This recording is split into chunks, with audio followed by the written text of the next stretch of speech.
नमस्कार मित्रों, मेरे स्पिरिचुअल कनेक्ट पे आप सभी लोगों का हार्दिक अभिनंदन है। मित्रों, आज मैं आप लोगों को भक्तमाल की कथा में श्री नित्यानंद जी और श्री कृष्ण चैतन्य महाप्रभु मतलब ये दोनों एक दूसरे के साथ ही थे और इन्होंने अच्छा काम किया भक्ति के क्षेत्र में, तो उसके बारे में बताने वाले मित्रों इसको ध्यान से सुनिएगा। और उससे पूर्व एक अनुरोध, यदि आप लोगों ने मेरे स्पिरिचुअल कनेक्ट को सब्सक्राइब ना किया हो मित्रों तो इसको सब्सक्राइब कर लीजिए और ज़्यादा से ज़्यादा लोगों को शेयर भी कीजिए मित्रों। तो चलिए हम लोग शुरू करते हैं श्री नित्यानंद जी के बारे में।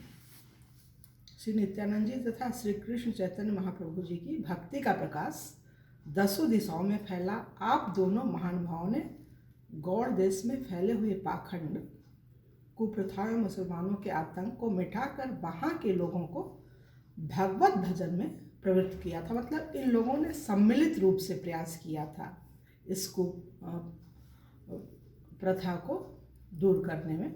आप दोनों करुणा के समुद्र, कृतज्ञ तथा अगणित अगतिक जीवों की गति देने वाले हुए, अर्थात दुष्टों को न मारकर उनकी दुष्टता का नाश कर उन्हें भक्त बनाया। जैसे महात्मा गांधी जी ने, हमारे राष्ट्रपिता जो महात्मा गांधी जी थे, उन्होंने कहा था पापी से नहीं पाप से घृणा करो। पापी से अगर घृणा करोगे तो सुधरेगा कैसे? तो इसलिए उनके बताए हुए मार्ग का अनुसरण, खैर वो तो पहले के भक्त थे, राष्ट्रपिता तो अभी हुए हैं अभी। तो ये बात है कि मतलब उनकी एक बात मानी थी पहले, वो जो कहते थे तो महापुरुष है, उनके अंदर भी ये भावना थी जो पहले पूर्व के हमारे संतों ने कही थी। तो एक संत तो थे ही गांधी जी, हमारे राष्ट्रपिता जी। तो ये बात है मित्रों, आप दोनों सदा ही प्रेम रस विवश बने रहते थे। बड़े बड़े महापुरुषों ने आपके श्री चरण कमलों की उपासना की। आपका नाम लेते ही प्राणी निष्पाप हो जाते हैं। मतलब कितनी अद्भुत बात, कितने निष्पाप, निष्कलंक, निष्कपट ये जो संत होते हैं कि इनके नाम लेने मात्र से सारे पाप तत्काल समाप्त हो जाते हैं मित्रों। तत्काल उनके समस्त पाप नष्ट हो जाते हैं। पूरे देश की भूमि में श्री बलराम और श्री कृष्ण ही श्री नित्यानंद जी और श्री कृष्ण चैतन्य इन दोनों महापुरुषों के रूप में प्रादुर्भूत हुए थे। ये मतलब ये विशेष ध्यान देने की बात है। इस भूमि में जो श्री बलराम और श्री कृष्ण ही श्री नित्यानंद जी और श्री कृष्ण चैतन्य, ये दोनों भाई जो है भगवान कृष्ण और उनके बड़े भाई दाऊ बलराम जी ही नित्यानंद और श्री कृष्ण चैतन्य बने थे, ये कहने का है। इनके अवतार की बात सर्वप्रसिद्ध है। श्री नित्यानंद जी और श्री कृष्ण चैतन्य महाप्रभु के विषय में विशेष विवरण ये है, इसको ध्यान से सुनिए। श्री नित्यानंद जी भारतीय इतिहास के मध्यकालीन भक्ति विकास में निताई और निमाई का नाम बड़ी श्रद्धा से लिया जाता है। भगवत भक्ति के प्रचार से निताई और निमाई ने केवल वंग देश को ही नहीं, समस्त भारत को प्रभावित किया। नित्यानंद मधुराति मधुर भक्ति सुधा का पान करके रात दिन उत्तम उन्मत्त की तरह, मतलब एक भक्ति में जो पागलपन, दीवानापन होता है, उस तरह से हरिनाम ध्वनि से असंख्य जीवों का उद्धार करते रहते थे। सस्य श्यामला वंग भूमि के वीरभूमि जनपद के एक चापका गांव में शाके 1395 के माघ मास में श्री नित्यानंद का जन्म हुआ था। उनके पिता माता हांडाई पंडित और पद्मावती बड़े धर्मनिष्ठ थे। दोनों विष्णु भक्त थे। एक बार पद्मावती ने स्वप्न में एक महापुरुष को देखा। उन्होंने कहा कि तुम्हारे गर्भ से एक ऐसा पुत्र उत्पन्न होगा जो पापियों का उद्धार करेगा और नर नारियों को भक्ति का मार्ग दिखाएगा। नित्यानंद ने महापुरुष के कथन की सत्यता प्रमाणित कर दी। बचपन से ही नित्यानंद में अलौकिक पुरुष के लक्षण प्रकट होने लगे। वे श्री कृष्ण की बाल लीला का अनुकरण करते करते उन्मत्त हो जाया करते थे। वे बाल्यावस्था में से ही संसार के प्रपंचों के प्रति उदासीन रहने लगे। कहते हैं कि एक बार आप श्री राम लीला में लक्ष्मण जी का अभिनय कर रहे थे। अभिनय करते करते आपको भावावेश हो गया। मेघनाथ के साथ युद्ध का प्रसंग था। जैसे ही आपको शक्ति बाण लगा, आप बेहोश होकर पृथ्वी पर गिर पड़े। जो बालक हनुमान बना था वह अबोध था। वह लाने गया था संजीवनी बूटी, पर भूलकर अपने घर चला गया। जब बहुत देर होने लगी तो लोग इन्हें जगाने लगे, परंतु ये तो सचमुच मूर्छित थे, फिर जगे कैसे। लीला देखने वालों में वैद्य, डॉक्टर आदि भी थे। उन्होंने नाड़ी परीक्षण किया और लक्षण देखे तो चकित हो गए। नाड़ी की गति मंद हो गई थी, जीवन बचने के लक्षण भी कम होने लगे थे। लोगों को जब चिकित्सकों की राय पता चली तो पूरे दर्शक समाज में खलबली मच गई। किसी ने इनके घर जाकर इनके माता पिता को खबर दी। वे बेचारे भी रोते बिलखते दौड़े आए और इनकी दशा देखकर माथा पीट पीट कर विलाप करने लगे। इतने में जो बालक श्री राम जी का अभिनय करते हुए अपनी गोद में इनका सिर लेकर रुदन कर रहा था, उसे याद आया कि अभी तक हनुमान जी संजीवनी लेकर क्यों नहीं आए। फिर तो तत्काल से हनुमान जी का अभिनय करने वाले बालक को बुलाया गया। वह संजीवनी लेकर आया और जैसे ही सुषेण बने बालक ने इन्हें संजीवनी सुनाई, ये तत्काल ही जय श्री राम कहते हुए चैतन्य हो गए। इस प्रकार लीला अभिनय में भी इनको भावावेश हो जाता था। तो भगवान नाम संकीर्तन के समय के भावावेश की बात ही क्या, मतलब ये भाव विभोर हो जाते थे। इनको अपनी सुधि नहीं रहती थी, अपने तन बदन की, जिसको कहते हैं। एक बार उनके घर पर एक सन्यासी आए। निताई के स्वभाव और उनकी प्रतिभा पर आकृष्ट होकर उन्होंने उनको अपने साथ ले लिया। निताई इस घटना के बाद फिर कभी घर नहीं लौटे। निताई ने तीर्थाटन आरंभ किया। अयोध्या, हस्तिनापुर होते हुए वे ब्रज पहुँचे। इस तीर्थ यात्रा में उनकी श्री माधवेंद्र पुरी से भेंट हुई। दोनों प्रेम विह्वल होकर एक दूसरे से मिले। तदंतर निताई वृंदावन में एक पागल की तरह भगवान श्री कृष्ण के अन्वेषण में घूमने लगे, मतलब भगवान की खोजबीन करते हुए इधर उधर भटकने लगे। बिना मांगे कोई कुछ दे देता तो खा लेते, नहीं तो भूखे ही रह जाते। महात्मा ईश्वरपुरी ने उनसे एक बार कहा, ठाकुर यहाँ क्या देखते हो, तुम्हारे श्री कृष्ण तो नवद्वीप में सची के घर पैदा हो गए हैं। निताई नवद्वीप के लिए चल पड़े। नित्यानंद नवद्वीप पहुंचकर नंदन आचार्य के घर ठहर गए। निमाई पंडित श्री चैतन्य प्रभु का नाम निमाई पंडित था, ने अपने शिष्यों सहित निताई के दर्शन किए। उनके कानों में कुंडल थे, शरीर पर पीताम्बर लहरा रहा था। उनकी भुजाएं घुटनों तक लंबी थीं, उनकी कांति अत्यंत दिव्य थी। निमाई अपने आप को अधिक समय तक संभाल न सके। श्री गौरचंद ने उनकी चरण वंदना की। नित्यानंद ने उनको अपने प्रेमालिंगन में आबद्ध कर लिया। दोनों ने अद्भुत कंप, अश्रुपात, गर्जन और ओंकार से सारे वातावरण को प्रभावित कर दिया। चैतन्य ने कहा, बंगाल में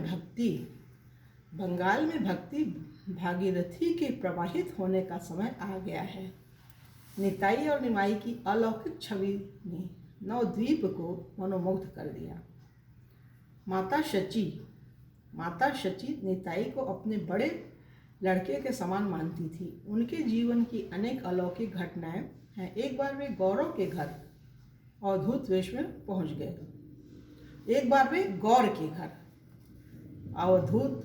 पहुंच गए। निताई के नयनों से अश्रु बह रहे थे। मधुर हरिनाम का रसना से उच्चारण हो रहा था। वे बाह्य ज्ञान शून्य थे। गौर ने माला पहनाकर उनका चरणामृत लिया। निताई चैतन्य के आदेश से नवद्वीप और उसके आसपास के स्थानों में हरि नाम का प्रचार करने लगे। जगाई मधाई सरीखे पातकियों के उद्धार में उन्होंने महान योग दिया। जगाई मधाई महान क्रूरकर्मा पापाचार की पराकाष्ठा और साक्षात पापरूप ही थे। कोई भी पातक, उपपातक या महापातक ऐसा नहीं था जो इनके द्वारा किया न जाता रहा हो। यद्यपि इन्होंने ब्राह्मण वंश में जन्म लिया था, पर कर्म इनके ऐसे थे कि राक्षस भी लज्जित हो गया। नाम तो इनके जगन्नाथ और माधव भगवान के पावन नाम थे, परंतु कर्म से ये हिरण्याक्ष और हिरण्यकशिपु ही थे। लूट, हत्या, मद्यपान, मांसाहार तथा परदारा भी गमन इनके नित्य कर्म थे। गौड़ देश के शासक की ओर से गौड़ देश के शासक की ओर से ये नदियों के कोतवाल बनाए गए थे। सदा डेरा तंबू लिए ये एक मोहल्ले से दूसरे मोहल्ले में दौरा किया करते थे। जिस मोहल्ले में इनका डेरा पड़ा था, जिस मोहल्ले में इनका डेरा मतलब वहाँ अपना कैंप डेरा जो भी डाल देते थे, रहने लगते थे, उस जगह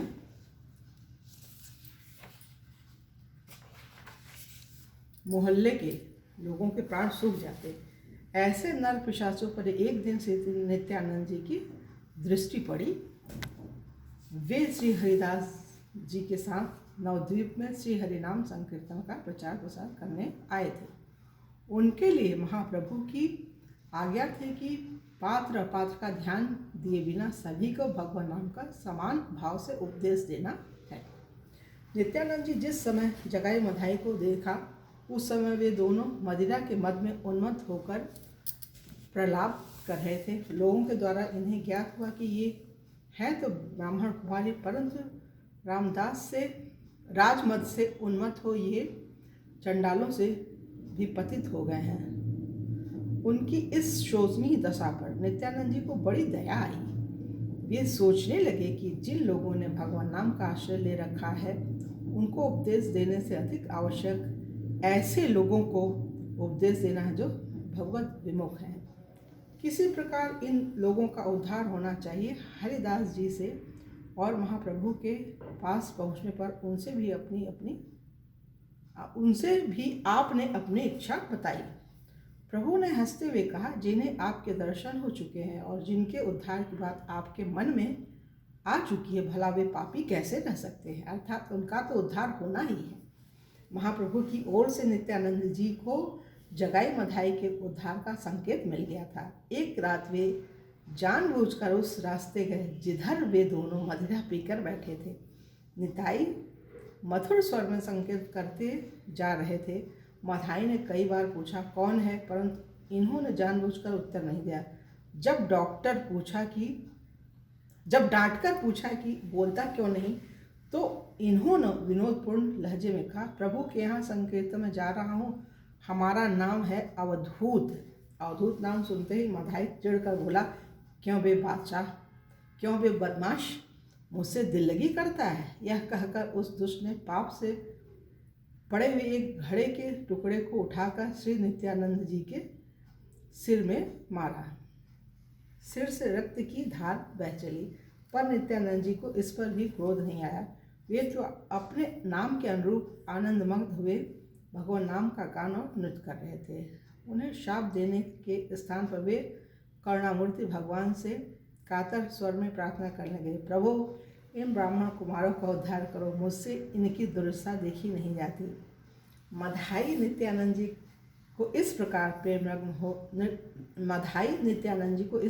प्रेम मग्न नृत्य करते देखकर और चिढ़ गया तथा पुनः प्रहार करने को उद्यत होगा, परंतु जगाई के समझाने बुझाने पर शांत हो गया। उधर महाप्रभु के घर पर कीर्तन प्रारंभ होने वाला था। भक्तों की मंडली इकट्ठी हो गई थी कि किसी ने इस बात की सूचना महाप्रभु को दे दी। तत्काल संपूर्ण भक्त मंडली के साथ महाप्रभु वहां पहुंच गए। महाप्रभु ने जब नित्यानंद जी के सिर से रक्त प्रवाह होते देखा तो उनके क्रोध का पारावार न रहा। उस समय उनका करुणा वरुणालय रूप प्रलयकारी रुद्र स्वरूप में परिणित हो गया और वे चक्र कहकर सुदर्शन चक्र आवाहन करने लगे। महाप्रभु को अत्यंत क्रोधाभिभूत और सुदर्शन चक्र को आकाश से उतरते देखकर श्री नित्यानंद जी ने सुदर्शन चक्र से आकाश में ही स्थिर रहने की प्रार्थना की और महाप्रभु के चरण कमलों में सिर रखकर कहने लगे, प्रभु आपका यह अवतार दुष्टों के संहार के लिए नहीं अपितु उनके उद्धार के लिए हुआ है। आपकी दया के मुख्य पात्र ये ही हैं। फिर प्रभु जगाई ने तो मेरी रक्षा की है, इसने मधाई को मुझ पर दूसरी बार प्रहार करने से रोका है, अतः है आपकी परम कृपा का अधिकारी है। जगाई ने मेरे निताई की रक्षा की है। यह सुनते ही महाप्रभु का सारा क्रोध विलुप्त हो गया और उन्होंने तुरंत जगाई को हृदय से लगा लिया। प्रभु का ईश्वर पाते जगाई के जन्म जन्मांतर के पाप क्षण भर में नष्ट हो गए। उसका अंतःकरण निर्मल हो गया और वह महाप्रभु के चरणों में पढ़कर फूट फूट कर रोने लगा।